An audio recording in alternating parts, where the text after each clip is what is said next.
नमस्कार मित्रांनो, आपण पाहत आहात ॲग्रो विश्वा मराठी हे यूट्यूब चॅनल. आत्ताच्या क्षणाची सर्वात महत्त्वाची बातमी आपण पाहत आहात. ही जी सिस्टीम आहेत सध्या सातत्याने तयार होत आहेत, ज्या की बंगालच्या खाडीतून जो ढाका, विशाखापट्टणम आणि आपलं भुवनेश्वर, कोलकाता यांच्यापासून भूभागाकडे झेपावतात आणि त्याबरोबर छत्तीसगड, मध्य प्रदेश, महाराष्ट्रातला विदर्भ, खाली तेलंगणा आणि वरती मध्य प्रदेश, तसेच गुजरात, काही भाग घसरला तर राजस्थानकडे जातोय आणि सरळ पाकिस्तानमध्ये जाऊन ते स्थिरावतंय. पाकिस्तानमध्ये म्हणण्यापेक्षा जे आखाती देश होते, ज्या ठिकाणी युद्ध झालं आता मधलं, तिथं खूप मोठमोठे क्षेपणास्त्राचा वापर झाला किंवा काही तेलाच्या विहिरी वगैरे जळाल्या, पेटवल्या गेल्या. त्यामुळे तिथे सापेक्ष उष्णता वाढली, तिथलं तापमान वाढलं आणि तिथं कमी दाब क्षेत्र सातत्याने तयार होत चाललेले आहेत. पण तिथलं जे शुष्क वातावरण असल्यामुळं वाळवंट, त्या ठिकाणी सुद्धा म्हणजे काही पाऊस पडू शकत नाही. पाऊस हा केवळ आर्द्रतेवर पडतोय असं नाही मित्रांनो. पावसासाठी एक 5-6 गोष्टींची गरज असते. एक, स्थानिक हवेचा दाब, स्थानिक वातावरण, हवेतील मॉइश्चर, ढगांना मिळणारा गारवा आणि येणारी आर्द्रता.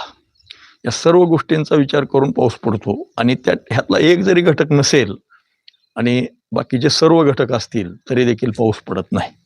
मित्रांनो, आज तशी स्थिती आपल्या महाराष्ट्राची सुद्धा झालेली आहे. माझ्या परांडा तालुक्यात तर दुष्काळच आहे. माझ्या वैयक्तिक स्वतःच्या लोकेशनला आत्तापर्यंत जवळपास 1.5 महिना होऊन गेला.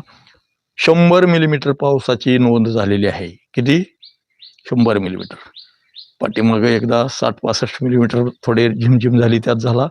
आणि आता तर ह्यात सटकारा येतोय, म्हणजे त्या जे आपलं मोजपात्र ठेवलंय त्यात पाणी सुद्धा पडत नाही, तोपर्यंत थांबतोय. त्यामुळं अतिभयान स्थिती आहे. या विषयावर कोणी बोलत नाही. काल तरी मला थोडं न्यूजपेपरला वगैरे ह्या बातम्या पाहायला मिळाल्या, परांड्यातलं म्हणजे दुष्काळाची स्थिती वगैरे. तर मित्रांनो, सगळे गुंतलेत राजकारणात, आंदोलनात, सरकार पाडण्यात, सरकार जोडण्यात. कर्जमाफी काय लक्षात घ्या, कर्ज जे आपण काढतो ते कर्ज असतं शेतीतल्या खर्चापुरतं. कशापुरतं? शेतीमध्ये आपण जेवढा खर्च करतो तेवढं. कर्ज माफ होतं म्हणजे काय होतंय? 1 वर्षाचा खर्च सरकार देतंय. त्याच्यावर जगणं होणार आहे का? थोडंच. आपलं उत्पन्न वाढण्यासाठी निसर्गानेच आपल्याला साथ द्यावी लागते मित्रांनो. आज बऱ्यापैकी ढगाळ वातावरण आहे. काही भागामध्ये हलक्या रिमझिम पावसाला सुद्धा सुरुवात झालेली आहे. आज सर्व आकाशातील नैऋत्येकडून ईशान्येकडे ढगाची दिशा राहील.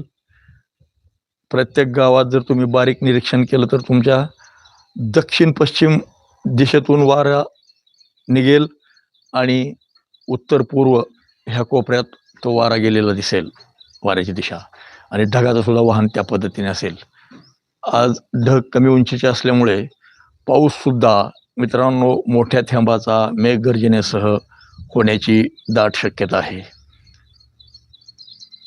आपल्याला एक विनंती करतो मित्रांनो, की आपण आपल्या विश्वनाथ दादाचं ॲग्रो विश्व मराठी हे यूट्यूब चॅनल जर आपण सबस्क्राईब केलं नसेल, सबस्क्राईब करा, बेल आयकॉन प्रेस करा.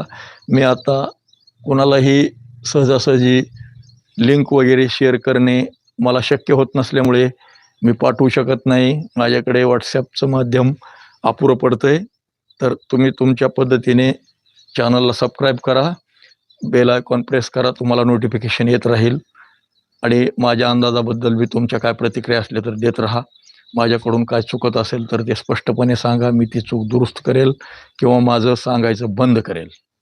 असं की ह्याच्यासाठी काय म्हणजे कुठला पण वगैरे केलेला नाही. आपण एक विरंगुळा, लोकांची सेवा आणि स्वतःचं समाधान, ह्या 2-3 गोष्टीसाठी ह्या गोष्टी मी करतोय.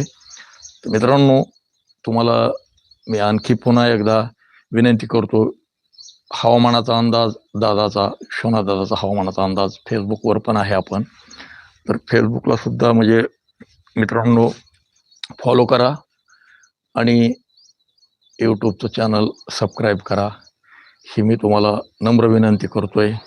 आणि माझं आजच्या दिलेला अंदाज हा इथंच थांबवतोय.